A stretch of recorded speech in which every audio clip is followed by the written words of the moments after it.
Hoxha, është e vërtet që në Kur'an nuk shkruan vendosja e shamis. A duhet patjetër vendosja e saj, pra e shamis. Çka po ta marr mendja ty, që na thojmë duhet me vu shamin, shamia është obligim. Mbulesa është obligim për femrën muslimane.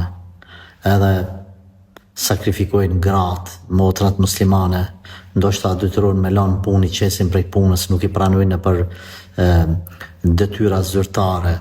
Thjesht neve në u ka tek që ashtu me ju thonë atyne dhe ato po në ngojnë neve, e s'ka kërkun Kur'an shkrume. Leni ata klon, s'po du me thonë e fjallë tjetër, në emër të hoxhalëkut, në emër të dijes islame, që u ato lovitin trunin, e ata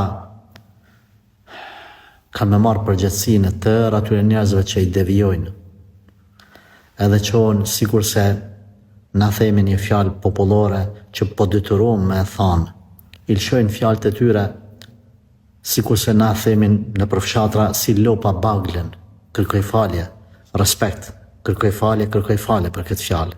Por jam aqim mlefosur me ata pseudo hoxhallar, të cilët thotë, s'është kërkun Kur'an më falë, s'është kërkun Kur'an Bajrami, s'ka pas pejgamber me emrin Muhammed, shamia nuk shkruan kërkun.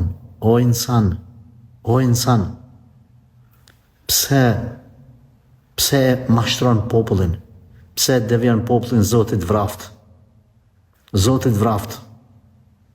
e morët në qafë popullin duke i fut huti në argumentet e fesë, po qësë është mbulesa në Kur'an. Argumentet e fesë janë matë mëdhaje se sa truni o trun peshku. Shiko surën Ahzab ajeti numër 60.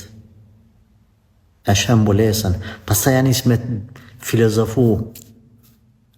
Mas se ka zot, o ti njeri ka zot. Ka zot prej kur është kriju gjithësia deri në kiamet. Allahu Gjellëshanu e ka përmend në gjitha librat mbulesën. Andaj të ndërum vëllezër, motra, aman nga personat e tillë, rune vetën se vallahi ju marrin me vetën xhehenem.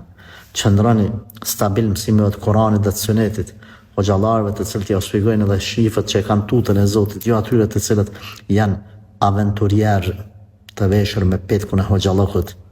Zoti ka më marr ftyrën në dunja para ahiretit personave të tillë, edhe pse e kanë ftyrën e martë të tillët. Allahu na falë dhe na përmirësoft.